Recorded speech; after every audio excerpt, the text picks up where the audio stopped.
Everyone, आज हम इस वीडियो में डिस्कस करेंगे कंपोनेंट ऑफ स्टाफिंग के बारे में कि स्टाफिंग के जो है बेसिकली 3 इंपॉर्टेंट कंपोनेंट्स या फिर एलिमेंट्स होते हैं, वो कौन कौन से हैं। रिक्रूटमेंट, सिलेक्शन और ट्रेनिंग। आज हम इस वीडियो में डिस्कस करेंगे रिक्रूटमेंट के बारे में। तो चलिए स्टार्ट करते हैं। प्रीवियस वीडियो में हमने डिटेल में डिस्कस किया था स्टाफिंग प्रोसेस के बारे में। अगर आपने वो वाली वीडियो नहीं देखी तो आप पहले वो वाली वीडियो देख लीजिए। रिक्रूटमेंट का क्या मतलब होता है? इट मीन्स इंड्यूसिंग और attracting more and more candidates to apply for vacant job positions in the organisation. मतलब एक ऑर्गेनाइजेशन में हमें ज़्यादा से ज़्यादा जो कैंडिडेट्स हैं उनको इंड्यूस या फिर अट्रैक्ट करना है कि वो ज़्यादा से ज़्यादा जो कैंडिडेट्स हैं वो जो वेकेंट जॉब पोजीशंस है ऑर्गेनाइजेशन में उसमें क्या करें, अप्लाई करें। और हम जनरल वर्ड्स में रिक्रूटमेंट बोल सकते हैं। That means search for candidates who can perform the vacant roles and inducing them to apply and come forward for filling the vacant roles। तो बेसिकली रिक्रूटमेंट में हम क्या करते हैं, सर्च करते हैं उन कैंडिडेट्स की जो वेकेंट रोल्स, जो वेकेंट जॉब हमारे ऑर्गेनाइजेशन में जो वैकेंसी है उसको आकर फिल कर सके, और हम उनको क्या करते हैं, इंड्यूस करते हैं कि ज़्यादा से ज़्यादा जो कैंडिडेट्स हैं वो अप्लाई कर सके। ठीक है। अब रिक्रूटमेंट के बेसिकली 2 सोर्सेज होते हैं कि हम कहाँ से रिक्रूट कर सकते हैं कैंडिडेट्स को। सबसे पहला इंटरनल सोर्स, दूसरा है एक्सटर्नल सोर्स। आज हम इस वीडियो में बात करेंगे केवल इंटरनल सोर्स ऑफ रिक्रूटमेंट के बारे में। नेक्स्ट वीडियो में हम डिटेल में एक्सटर्नल सोर्स ऑफ रिक्रूटमेंट के बारे में बात करेंगे। सबसे पहले हम देख लेते हैं internal source of recruitment. Internal source of recruitment में क्या होता है? Under internal source of recruitment the vacant job positions are filled by inducing the existing employees of the organization। जैसे कि नाम से ही पता चल रहा है इंटरनल मतलब जो ऑर्गेनाइजेशंस में पहले से ही जो एम्प्लॉयज हैं, ठीक है, जो ऑर्गेनाइजेशन में पहले से ही एम्प्लॉयज हैं उन्हीं का हम क्या कर रहे हैं, उन्हीं को एग्जिस्टिंग एम्प्लॉयज को जो है उन्हीं के थ्रू ही जो वेकेंट जॉब पोजीशंस है ऑर्गेनाइजेशन में उनको फिल्ड अप कर रहे हैं। ठीक है। No outsiders are permitted in internal source. इस सोर्स ऑफ रिक्रूटमेंट में कोई भी आउटसाइडर अलाउ नहीं होता। Basically following methods of recruitment are used. 2 तरीके के इंटरनल सोर्स ऑफ रिक्रूटमेंट हम कर सकते हैं। सबसे पहला हम कर सकते हैं ट्रांसफर। ट्रांसफर में क्या होता है? It means shifting of employees from one job position to other at the same level of authority. मतलब हमने क्या किया, जो भी हमारे ऑर्गेनाइजेशन में एम्प्लॉय है हमने उसको क्या कर दिया, शिफ्ट कर दिया एक जॉब पोजीशन से दूसरी जॉब पोजीशन में, बट जो लेवल ऑफ अथॉरिटी है वो सेम है। क्या है? लेवल ऑफ अथॉरिटी सेम है। There is no change even in his rank and responsibilities. मतलब उसकी जो रैंक और रिस्पॉन्सिबिलिटीज है, जो अथॉरिटी है, उसमें कोई भी चेंज नहीं है।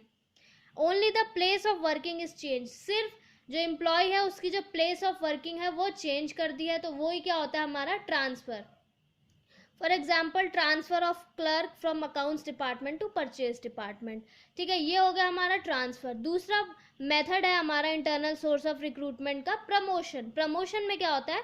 Shifting of employee from one job position to another with higher level of authority. अब इसके अंदर हमने क्या किया, एम्प्लॉयज को शिफ्ट तो किया बट जो उनके लेवल ऑफ अथॉरिटी है वो बढ़ गया। अब हायर लेवल ऑफ अथॉरिटी पे क्या कर दिया हमने, उनको शिफ्ट कर दिया। In promotion the authority level, the rank, responsibilities of employees increase. Promotion के अंदर जो एम्प्लॉयज है उनकी रैंक, रिस्पॉन्सिबिलिटीज, अथॉरिटी सब कुछ इंक्रीज हो जाती है। जैसे there is increase in salary also, और जो सैलरी है उसमें भी इंक्रीमेंट आता है। For example promotion of clerk to accountant post, ये हो गया हमारा प्रमोशन। तो basically internal source of recruitment के 2 ही मेथड्स है, ट्रांसफर और प्रमोशन। अब हम देख लेते हैं इंटरनल सोर्स ऑफ रिक्रूटमेंट के एडवांटेजेस और डिसएडवांटेजेस क्या है इस मेथड के। सबसे पहला एडवांटेज है इट इज़ इकोनॉमिकल। सिंपल सी बात है, बहुत इकोनॉमिकल है। क्यों? क्योंकि हमको इसके अंदर कोई भी खर्चा नहीं करना पड़ रहा है ना, हमें कुछ एक्सटर्नल सोर्स पे हम डिपेंडेंट नहीं है, तो बहुत इकोनॉमिकल है, हमारा एक्सपेंस नहीं हो रहा ज़्यादा। It motivates the existing employees, और जो एग्जिस्टिंग एम्प्लॉयज़ ऑर्गेनाइजेशन के अंदर उनको भी मोटिवेशन मिल रहा है इससे।